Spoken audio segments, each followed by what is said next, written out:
Approach road ഇല്ലാത്തതിനാൽ വാഗമൺ നരകക്കുഴിത്തോട് മുറിച്ചു കടക്കാനാവാതെ നാട്ടുകാർ. ശക്തമായൊരു മഴ പെയ്താൽ പോലും തോട്ടിൽ വെള്ളം ഉയരുകയും ഇത് പ്രദേശത്ത് താമസിക്കുന്ന 400ഓളം കുടുംബങ്ങൾക്ക് ദുരിതമാവുകയും ചെയ്യുന്ന സ്ഥിതിവിശേഷമാണ് നിലവിൽ.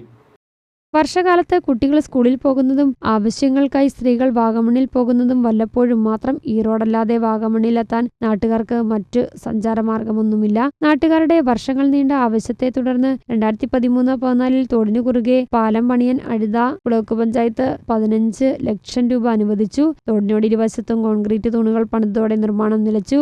9 ലക്ഷം രൂപ ഇതിന് ചെലവായി എന്ന് മാത്രം നാട്ടുകാർക്കറിയാം. പിന്നീടുള്ള നിർമ്മാണം നടക്കാത്തതിന്റെ കാരണം നാട്ടുകാർക്കും ഇപ്പോഴുള്ള ജനപ്രതിനിധികൾക്കും അറിയില്ല. കഴിഞ്ഞ തദ്ദേശ തെരഞ്ഞെടുപ്പിൽ പ്രദേശവാസിയായ ശ്രുതി പ്രദീപ് ബ്ലോക്ക് പഞ്ചായത്തിലേക്ക് വിജയിച്ചു. നരകക്കുഴിയിൽ പാലം പണിയാൻ 35 ലക്ഷം രൂപ അനുവദിച്ചു. കാലപ്പഴക്കം ചെന്ന പഴയ തൂണുകൾ തകർത്ത് ഇവിടെ പുതിയ കോൺക്രീറ്റ് തൂണുകൾ നിർമ്മിച്ചു. ഇതോടെ നിർമ്മാണം മന്ദീഭവിച്ചു. പരാതി ശക്തമായതോടെ തൂണുകൾ ബന്ധിപ്പിച്ച് മുകൾ ഭാഗം കോൺക്രീറ്റ് ചെയ്തു. ഇതോടെ പണി പൂർണ്ണമായും സ്തംഭിച്ചു. സൈഡ് വാൾ കെട്ടി അപ്രോച്ച് റോഡ് നിർമ്മിക്കാൻ ഫണ്ടില്ലെന്നാണ് അധികൃതർ ഇതിന് നൽകിയ മറുപടി. തോട്ടിൽ വെള്ളമുയർന്നാൽ നാട്ടുകാർ പാലത്തിന്റെ മറുപുറം കടക്കുന്നത് വളരെ പാടുപെട്ടാണ്. അടുക്കി വെച്ച സിമന്റ് കട്ടിയിൽ ചവിട്ടി പാലത്തിന് മുകളിലേക്ക് ആദ്യം ചാടിക്കയറും. പിന്നീട് മറുവശത്തെ മൺകൂനയിലേക്ക് എടുത്തിയാടും. ഇങ്ങനെയാണ് നാട്ടുകാർ പാലം കടക്കുന്നത്. പാലം പൂർത്തിയായാൽ ഇതുവഴി വാഹനങ്ങൾക്ക് സുഗമമായി കടന്നുപോകാൻ കഴിയും. ഇതിന് സർക്കാരോ ബ്ലോക്ക് പഞ്ചായത്തോ ഇനിയും ഫണ്ട് അനുവദിക്കണം. എന്നാൽ സംരക്ഷണ ഭിത്തിക്കും അപ്രോച്ച് റോഡിനും 20 ലക്ഷം രൂപ അനുവദിച്ചിട്ടുണ്ടെന്നും താമസിയാതെ നിർമ്മാണം തുടങ്ങുമെന്നും ഇതുകൂടാതെ ഇടുക്കി പാക്കേജിൽ 50 ലക്ഷം രൂപയും അനുവദിച്ചിട്ടുണ്ടെന്ന് ബ്ലോക്ക് ഡിവിഷൻ മെമ്പർ ശ്രുതി പ്രദീപ് അറിയിച്ചു. എന്നാൽ വർഷങ്ങളായി കേട്ടുമടുത്ത വാഗ്ദാനങ്ങളിൽ നാട്ടുകാർക്ക് വിശ്വാസം പോരാ. പാലം പണി വേഗത്തിലാക്കണമെന്നാവശ്യപ്പെട്ട് പ്രക്ഷോഭം തുടങ്ങുവാനുള്ള തയ്യാറെടുപ്പിലാണ് നാട്ടുകാർ. News bureau, Kattappana.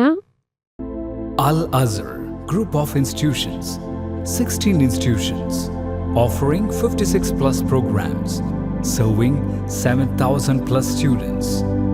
Al-Azhar, the most versatile campus in South India since 2002. K.M. Musa Haji, founder, chairman, Al-Azhar Group of Institutions, Todupuzha, had a profound vision of providing high-quality education to the youth. He wished to elevate the underprivileged and minority communities of the Idukki district by offering exceptional educational facilities.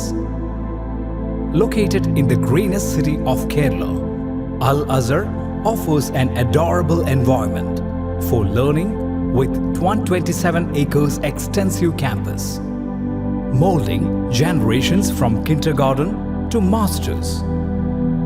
Public school, College of Arts and Science, College of Paramedical Science, Training College, Teacher Training Institute, College of Engineering and Technology, Polytechnic College, Law College, College of Pharmacy, College of Nursing, College of Allied Health Sciences, School of Nursing, Dental College, and Al-Azhar Medical College and Super Specialty Hospital.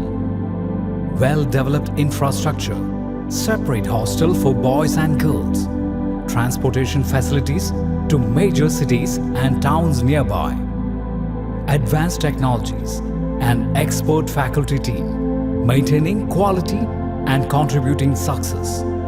Shining light, smiling bright. Al-Azhar Group of Institutions, Todupuzha.